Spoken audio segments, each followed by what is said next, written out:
14 April পয়লা বৈশাখের দিনকার সবাই মিলে চলে গিয়েছিলাম বই দেখতে অশোকা সিনেমা হলে Godzilla x Kong the new empire মুভিটা দেখতে।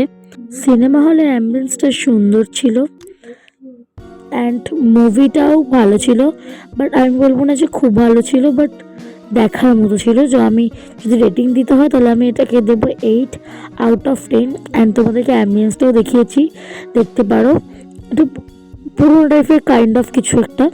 তারপরে আমরা হেঁটে চললাম আমাদের গন্তব্যে, যেটা হচ্ছে খাবার জায়গায়, সেটা হচ্ছে কফি অ্যান্ড চিলে।